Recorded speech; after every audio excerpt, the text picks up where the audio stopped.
తెలంగాణలో ఎంపీ ఎన్నికల వేళ నువ్వా నేనా అన్నట్లు ప్రచార హోరు జరిగింది. ఈ క్రమంలోనే లోక్సభ ఎన్నికలు వాడివేడిగా సాగినప్పటికీ ఎలాగలా పోలింగ్ కూడా ముగిసింది. ఇక జూన్ 4న ఫలితాలు వెలువడనున్నాయి. ఈ నేపథ్యంలోనే ఎవరికి వారే గెలుపు లెక్కలు వేసుకుంటున్నారు. అయితే ఎన్నికల ముందు నాటి నుండే అధికార కాంగ్రెస్ 14 స్థానాల్లో గెలుపే లక్ష్యంగా ముందుకు సాగింది. వ్యూహాత్మకంగా గెలుపు దిశగా అడుగులు వేసింది. కానీ ఓటింగ్ సరళిని బట్టి చూస్తే 9 నుండి 13 స్థానాల్లో కాంగ్రెస్ విజయం సాధించనున్నట్లు కాంగ్రెస్ వ్యూహకర్త సునీల్ కన్గోలు రిపోర్టులో తేలిందట. అయితే సీఎం రేవంత్ తెలిపిన నివేదికలో కాంగ్రెస్ గెలిచే సీట్లలో తొలి సీటు ఏదంటే అందరి నోట వినిపించే మాట మహబూబాబాద్ అని తెలిసిందే. గత 10 ఏళ్లు మహబూబాబాద్ గడ్డ గతంలో బీఆర్ఎస్ అడ్డా అయినప్పటికీ ఇక్కడ కాంగ్రెస్ నుంచి మాజీ కేంద్ర మంత్రి బలరాం నాయక్ పోటీ చేశారు. బీఆర్ఎస్ నుంచి సిట్టింగ్ ఎంపీ మాలోతు కవిత, బీజేపీ నుంచి మాజీ ఎంపీ సీతారాం నాయక్ బరిలో నిలిచారు. ముగ్గురిలో ఓటర్లు బలరాం నాయక్ వైపే మొగ్గు చూపినట్లు రేవంత్ రిపోర్టులో తేలిందట. దాంతో ఇక్కడ కాంగ్రెస్ దే గెలుపు అని ప్రత్యర్థులు సైతం అంగీకరిస్తున్నారు.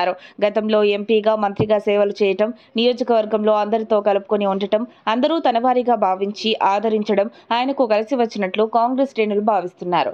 అదే సమయంలో గత 10 ఏళ్లుగా ఎంపీలుగా చేసిన సీతారాం నాయక్, మాలోతు కవిత అభివృద్ధి చేయకపోవడం, పదవుల కోసం పార్టీలు మారటం, ఎన్నికల ముందు హడావిడి చేయటం బీజేపీ బీఆర్ఎస్ పార్టీలకు మైనస్ అయినట్లు ప్రచారం జరుగుతోంది. అదే సమయంలో 2023లో జరిగిన తెలంగాణ అసెంబ్లీ ఎన్నికల్లో మహబూబాబాద్ పార్లమెంటు పరిధిలో 6 స్థానాల్లో కాంగ్రెస్ అభ్యర్థులు విజయం సాధించారు. నర్సంపేట, డోర్నకల్, మహబూబాబాద్, ములుగు, పినపాక, ఇల్లందు నియోజకవర్గాల్లో కాంగ్రెస్ అభ్యర్థులు విజయం సాధించగా భద్రాచలం నుంచి బీఆర్ఎస్ అభ్యర్థి తెల్లం వెంకట్రావు గెలిచారు.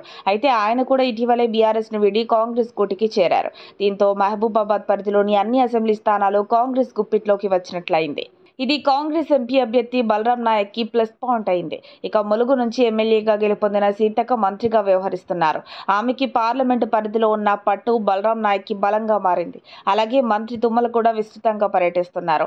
లోక్సభ పరిధిలోని ఎమ్మెల్యేలు, నాయకులు సైతం బలరాం నాయక్ ని గెలిపించుకోవాలని పట్టుదలగా ప్రచారం చేశారు. అదే సమయంలో బీఆర్ఎస్ బలహీనపడింది. అంతేకాక రాష్ట్రంలో కాంగ్రెస్ అధికారంలో ఉండటం కూడా కలిసి వస్తోంది. మహబూబాబాద్ పార్లమెంటు స్థానంలో కాంగ్రెస్ క్షేత్రస్థాయిలో బలంగా ఉండటం, అలాగే ఇక్కడ బీజేపీ హవా లేకపోవడం వంటి కారణాల వలన బీఆర్ఎస్ అడ్డా మహబూబాబాద్ గడ్డపై కాంగ్రెస్ ఎంపీ అభ్యర్థి బలరాం నాయక్ విజయం ఖాయంగా తెలుస్తోంది. మరిన్ని అప్డేట్స్ కోసం మా కాయ్ టీవీని సబ్స్క్రైబ్ చేసుకోండి. మా వీడియో కనుక మీకు నచ్చినట్లయితే లైక్ చేయండి, షేర్ చేయండి. మీ విలువైన అభిప్రాయాలను కామెంట్ బాక్స్లో తెలియజేయండి.